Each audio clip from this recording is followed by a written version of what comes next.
Director, very much for coming. The budget request is how much % over last year? I don't have the percentage for you right now. I know that we didn't get quite what we had hoped for last year. Mr. Chairman, what is that number? Do we know? Madam Chairman? 6%. Okay. What's inflation? Too high. More than 6%? I think so. Yeah, okay. I think so. So what I want the American people to know is that the budget request for the F.B.I. is below inflation. Do you agree with that? I'm sorry, I couldn't hear you very well. The budget request for the F.B.I. is below inflation. It sounds like it. Yeah. After listening to you, and everything you say is legitimate concern, you have a lot to do. Do you think the committee should look at increasing your budget? Well, first let me say I appreciate the question. It's not a hard question. I would say that any additional resources the committee would see fit to send our way, I can absolutely assure you and the rest of the subcommittee they will be put to good use. Okay, great. I want to ask you to comment on ongoing investigation, but apparently there was an effort, some plot maybe to kill President Bush 43. Have you read about it? Are you familiar with it? I am familiar with it. Okay. Let's just make this comment.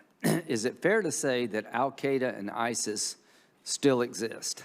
Absolutely. Is it fair to say there are people thinking every day about how to get into America to kill a bunch of us from those organizations? Yes. And the FBI is integral in stopping those plots before they start? Yes. Okay. So would you say that after Afghanistan, the threat to the homeland has gone up or down? Well, let me say this about the threat. We are concerned, very concerned, about what the threat landscape looks like in the wake of the withdrawal of Afghanistan for a number of reasons. One, we're concerned about the loss of sources and collection over there, which means... There are no FBI agents in Afghanistan. Not anymore. Yeah. Or at least not that I can Yeah, well, I hope they're not for their sake. So we're concerned about less source coverage over time, and I think Director Burns has testified, just as a matter of fact, that we will lose collection. Just put a fine point on it because I don't have much time. Our withdrawal has made us a lot less aware of the threat coming from Afghanistan than before we withdrew. That's a fair statement, right? I think so, yes. And it's a fair statement that Al-Qaeda and ISIS still are present in Afghanistan, and maybe their influence is growing. Certainly present, and I think we are concerned about them growing, yes. Okay. So let's look at domestic terrorism. Is there any law that you need that you don't have when it comes to investigating domestic terrorism? Well, we always welcome more tools in the toolbox, but we, I think, have been very effective with the tools that we do have, not just federal charges, but as I said to Senator Braun, using state charges when appropriate. We've gotten creative in using hate crime charges and things like that as well. What we really need are more resources more than anything else. Count me in for more resources to help you deal with this threat as well as other threats. Gun control. Do you know of any system? Apparently the fact pattern is, as we understand it now, that the person in Texas who did this horrible thing had no criminal record.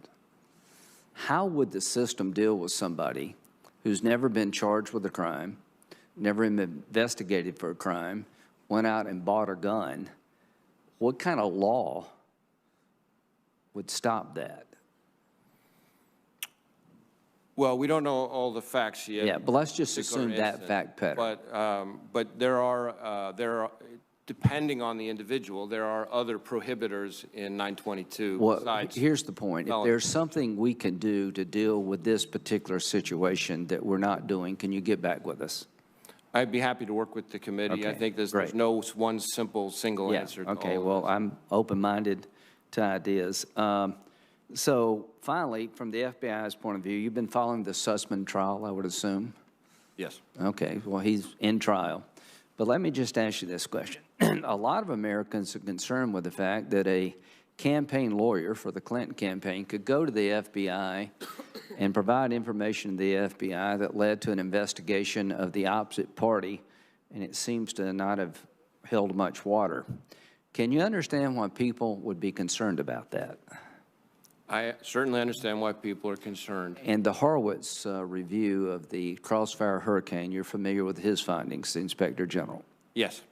This is your chance to tell the American people that you're going to make sure that never happens again, and you're dedicated to making sure that, for whatever reason, there are no more Carter Pages investigations that seem to have gotten completely off the rails. So I will put the Sussman case to the side for the moment because I don't want to comment on a case that's in front of the jury right now. But let me say this. What the conduct that is described in the Inspector General's report, I consider to be utterly unacceptable and also unrepresentative of the FBI that I see every day. And my firm instructions to our people are that we need to make sure that that never happens again. And we have implemented over 40 corrective measures that go directly to the things that are described in that report. We've made changes of the entire leadership team in the FBI. And the FBI that I see today in 2022 is very different from what's described in that report. Thank you. Thank you, Senator Graham. I have another round of questions. I assume you do as well, Senator Moran.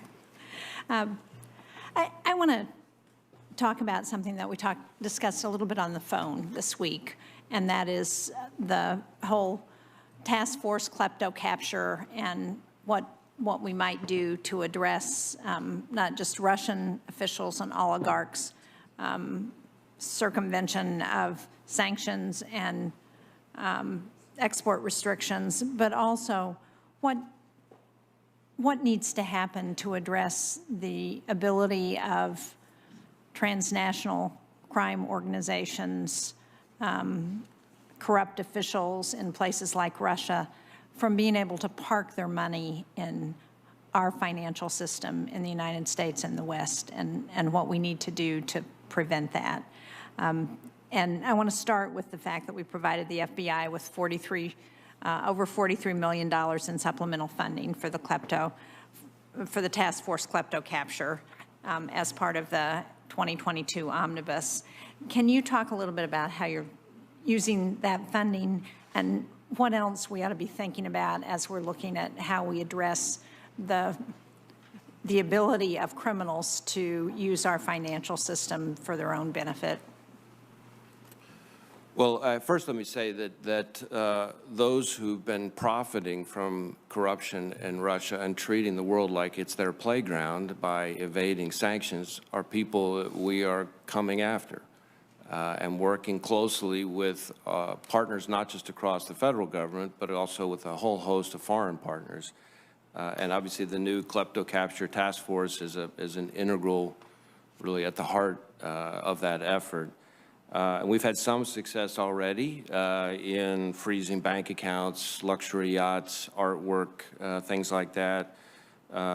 Sometimes that's through enabling the FBI provides information to a foreign partner and they're able to take action to seize or freeze, and sometimes it's through us using our own authorities.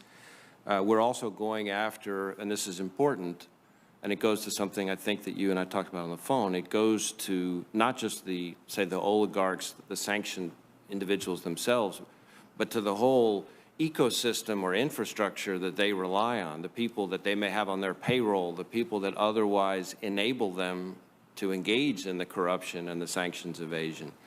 And that's an important part of it. As to the funds, the $43 million that you referred to, for which we're very grateful, we're using that in a variety of ways. We have some of it is, of course, going to our cyber efforts and our counterintelligence efforts related to the Russia-Ukraine conflict. But we are using it part for our agents and personnel on the klepto capture task force, as well as, and this is an important piece, our pursuit of the cryptocurrency, because that's an important ingredient for a lot of the bad actors here, many of whom think that they can hide behind the anonymization that exists with virtual currency, and they're not as clever as they think they are, but we have to continue to evolve our own technologies and tradecraft to be able to go after them, and we've made some very significant seizures of cryptocurrency lately, working with the Department of Justice, and that's going to be an important, increasingly important part of this going forward. So what's been the biggest obstacle in trying to address activity, particularly with respect to Russia and the war in Ukraine and those sanctions? I think I would say that the biggest challenge that we face is a lot of these folks are pretty savvy about relying on opaque other foreign jurisdictions. So there are ways in which, by taking advantage of some of those other systems, they're able to make it more challenging for us to follow the money and get after the money. Not necessarily impossible, and there's a role here for diplomacy, State Department, Treasury Department, others, in engaging with some of those foreign partners to work better with us to help make sure that we've clamped down on the system.